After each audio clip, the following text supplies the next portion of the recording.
मन को कैसे जीते। पत्नी किसे बुरी लगती है? पत्नी बुरी नहीं लगती। पत्नी जो अशांति फैलाती है वो अशांति बुरी लगा करती है। बच्चे किसे बुरे लगते हैं? बच्चे किसी को बुरे नहीं लगते। बच्चे को जानवर भी प्यार करता है, लेकिन जो अशांति फैलती है मन को, अशांत पत्नी सबको बुरी लगती है, अशांत पति सबको बुरा लगता है, अशांत बच्चे सबको बुरा लगते हैं, अशांत मित्र सबको बुरे लगते हैं। आपसे एक ही निवेदन है, आओ शांति को अपने जीवन का सिंदूर बनाएं, शांति को अपने माथे का सौभाग्य बनाएं। कैसे बनेगा माथे का सौभाग्य शांति? अरे सोने के कंगन पहन पाओ या ना पहन पाओ, शांति के कंगन रोज पहनना चाहिए। सोने के कंगनों से वो सुकून नहीं मिलेगा जो शांति की चूड़ियों से सुकून मिला करता है। शांति की साड़ी पहनो, शांति का भोजन करो, शांति का पानी पियो। शांति से मतलब किसी की पत्नी का नाम मत लगा लेना है?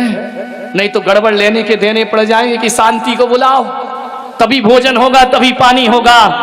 मन की शांति, अपने घर में एक शांति का बगीचा लगाओ जिसमें शांति के फूल खिलते हो, शांति का उपवन हो। ऐसा मकान बनाओ जिसकी छत शांति से ढली हो, ऐसा दीवार बनाओ शांति से शांति की ईंटों को जोड़ करके दीवार बनाई गई हो। मान्यवर, हर जगह शांति, शांति की सीमेंट का अनुभव करो। आंख बंद करके बैठने से शांति नहीं मिलती है। शांति, अकेला पानी मत पियो, उसमें शांति की टॉनिक भी पीने का आप प्रयास करिए।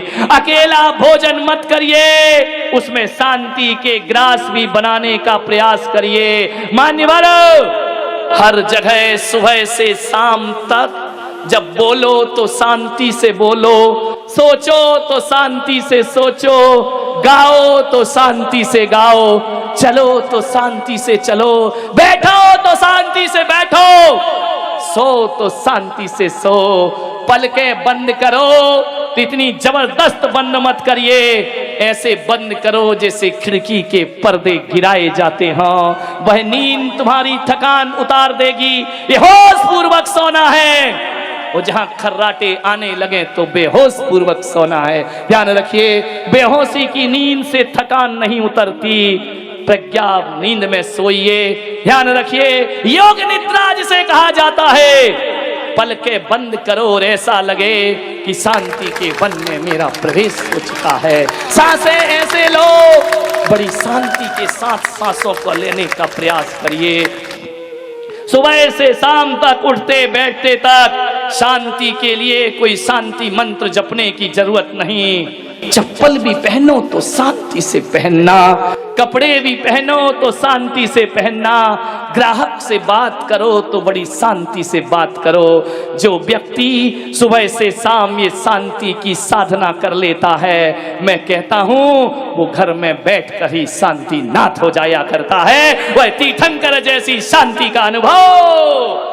शांति तो रखो थोड़ा सा, मरने के बाद शांत हुए तो क्या खाक शांत हुए, जीते जी शांत होते हैं वो संत हो जाते हैं, और मरने के बाद जो शांत होते हैं वो मजबूरी हुआ करती है। ध्यान रखना है, वो तो मजबूरी है, वरना मुर्दा भी शांत नहीं बैठे। ध्यान रखना, ये शांति की साधना, कोई त्याग नहीं करना है, कोई तपस्या नहीं करना है, कोई माला नहीं फेरना आपको, कोई वैराग्य नहीं लेना आपको। 24 घंटे शांति का अनुभव करिए। मान्यवर, समय की कीमत समझिए, बहुत शांति मिलेगी।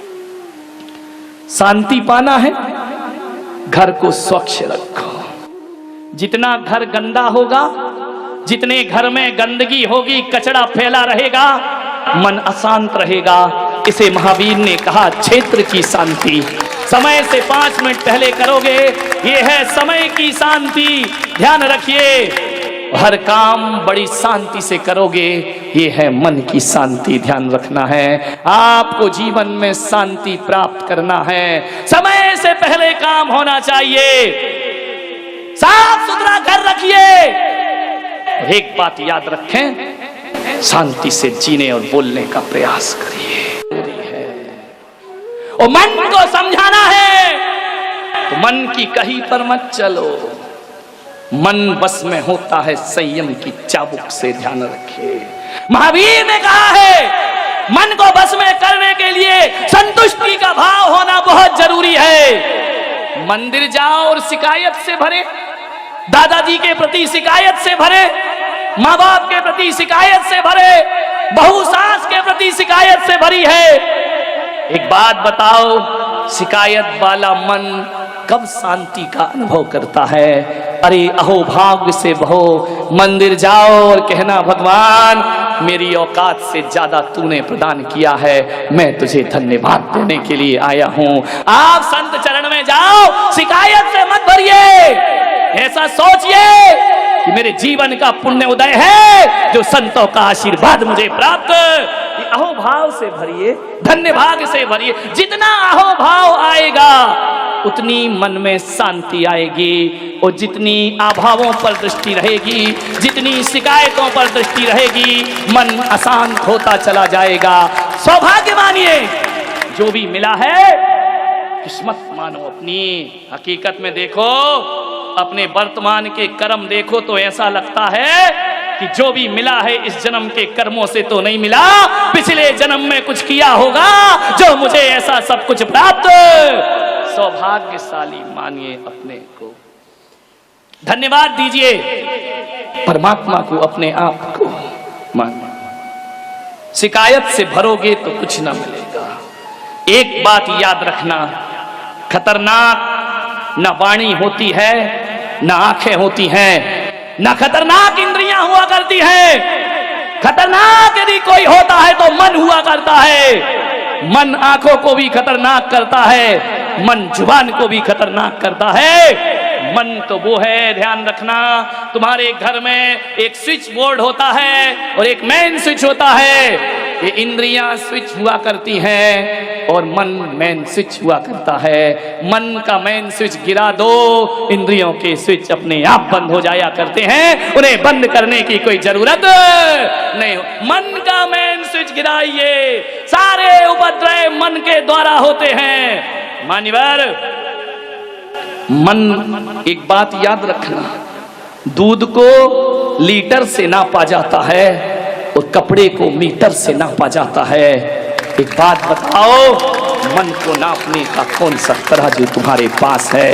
मन के नापने का कोई तराजू नहीं है। कभी आकाश की ऊंचाइयों में जाता है ये मन और कभी खंबात की खाड़ी में गिर जाता है ये मन। ध्यान रखना, ये मन बड़ा नादान, जितना इसे मनाओ उतना मचलता है, उतना दूर भागता है। एक बात याद रखिए, सम्राट सिकंदर जब भारत को जीतने के लिए आए, विश्व विजेता बनने का ख्वाब लेकर जी रहा है, किसी व्यक्ति ने यूनान से आते समय कहा कि सम्राट, भारत जा रहे हो, क्या लेकर आओगे? सम्राट ने कहा, भारत सोने की चिड़िया है, वो सारे सोना भारत से लेकर मैं यूनान में आ जाऊंगा, भारत को लूट कर लाऊंगा। किसी वृद्ध ने कहा कि सम्राट, भारत से केवल सोना लेकर मत आना, भारत जा रहे हो तो दुनिया के सभी देशों के पास सोने चांदी मिल जाएंगे, भारत से तो वहां का अध्यात्म लेकर के आना, क्योंकि जो अध्यात्म भारत के पास है वो दुनिया में किसी के पास नहीं हुआ करता है। सम्राट आया, भारत को लूटा और लौटते समय उसने अपने एक सैनिक से कहा कि मुझे उस व्यक्ति की एक बात याद है कि भारत का अध्यात्म हमें लेकर चलना है। जंगल से घोड़ों पर गुजर रहा था, प्रयास करें। एक व्यक्ति मेरे पास आया, बोले महाराज मैं सन्यास लेना चाहता हूं। तो मैंने कहा देर किस बात की है, अब तू सोच क्या रहा है, इतने अच्छे भाव बने हैं, चल साथ में। बोले महाराज जब तक प्रवचन सुनो लगता है सब छोड़ो। तो मैंने कहा बस उसी दिन छोड़ दे। बोले मन तो बहुत है कि मैं सन्यास ले लूं। तो मैंने कहा ले क्यों नहीं रहा है, मन को देखो कितना चंचल है। बोले महाराज आज जब मैं घर से आ रहा था पत्नी ने 3 बार हाथ पकड़ा, तुम सन्यास मत ले लेना, मैं मना कर रही हूं तुमको, महाराज के पास खूब जाओ लेकिन महाराज के साथ मत जाओ, ध्यान रखना। बोले महाराज मेरी इच्छा बहुत है, पत्नी राजी नहीं है, वो रोकती है। और एक दिन आपने अपने प्रवचन में कहा था कि किसी का दिल दुखाना पाप है, तो किसी से बड़ी तो मेरी पत्नी है, ये सोच करके मैं नहीं ले पा रहा हूं कि मैं उसका दिल कैसे दुखाऊं, क्योंकि आपने कहा दिल दुखाना हिंसा है, दिल दुखाना पाप है, मैं ऐसा पाप कैसे कमा सकता हूं, लेकिन मन बहुत है। वाह रे बेईमान आदमी। मैंने कहा सन्यास तो रख तू एक तरफ, सन्यास की बातें तो अपन बाद में करेंगे, जरा एक बात बता, तेरी पत्नी और कौन कौन सी बातों से राजी नहीं होती है? सन्यास से तो राजी नहीं है, चल मैं मानता हूं, और कौन सी बातें हैं जिनसे तेरी पत्नी खिलाफ है? बोले ऐसी तो कई बातें हैं। मैंने कहा फिर भी? बोले वो कहती है सिगरेट मत पियो, वो कहती है फिल्म देखने मत जाओ, वो कहती है दिन भर किताबें मत पढ़ो, वो कहती है यार दोस्तों के साथ ज्यादा देर रात तक वापस ना लौटो। तो मैंने कहा बोल तेरी सिगरेट छूट गई? बोले नहीं छूटती नहीं, बहुत कोशिश करता हूं। तो मैंने कहा पागल तू उसका दिल दुखा रहा है, हिंसा का क्या होगा, बोल पाप लगेगा या नहीं लगेगा?